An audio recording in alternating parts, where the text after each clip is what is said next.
الله أكبر بسم الله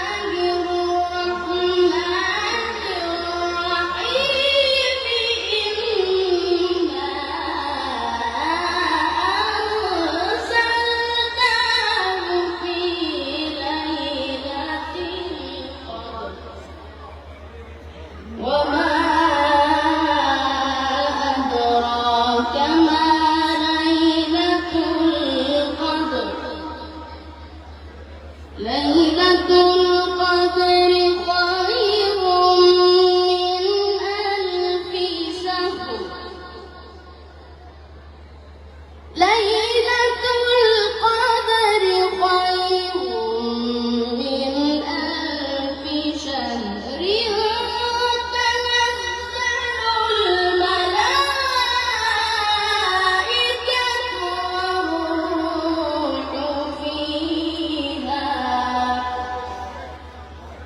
تنزل الملائكة والروح فيها بإذن ربهم من كل أمر.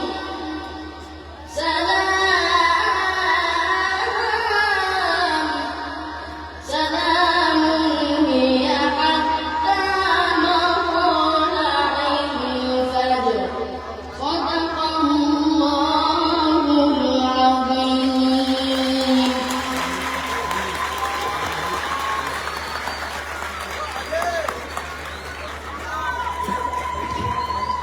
وإنه لتنزيل رب العالمين، نزل به الروح الأمين على قلبك لتكون من المنذرين بلسان عربي مبين.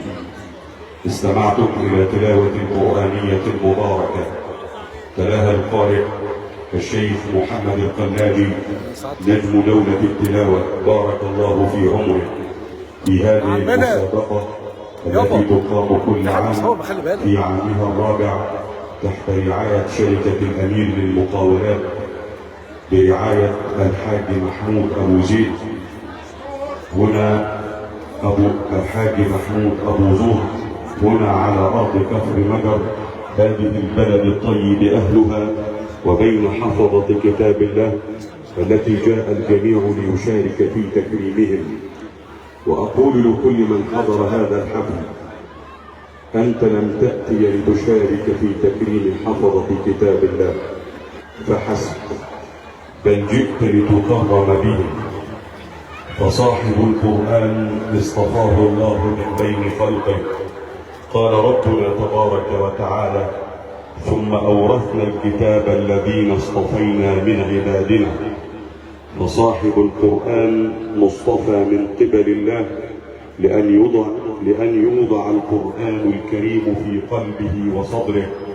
فأسأل الله لجميع الحاضرين أن يحفظهم بحفظه لحفظ كتابه، وأن نخرج من هذه العشر بذنب مغفور وعمل مقبول وتجارة لن تبور.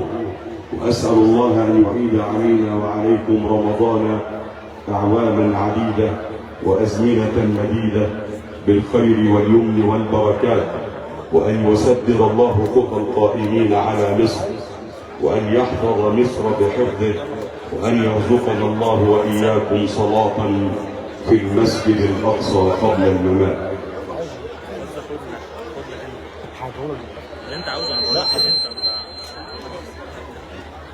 نرحب بأعضاء المنصة الكرام: الدكتور رمضان عبد السميع وكيل وزارة الأوقاف لمحافظة كفر الشيخ، وسيادة اللواء السيد سلطان مساعد وزير الداخلية الأسبق، وسيادة النائب والأخ الأكبر العزيز النائب عادل محمد النجار عضو مجلس النواب وأمين حزب مستقبل وطن بمركز ومدينة سوق، والأستاذ عبد السلام حجازي نائب رئيس مركز ومدينة سوق، والنائب الفاضل محمد عبد الرحمن الشهاوي عضو مجلس الشيوخ، والد أخي وصديقي المستشار عبد الرحمن بارك الله في عمره.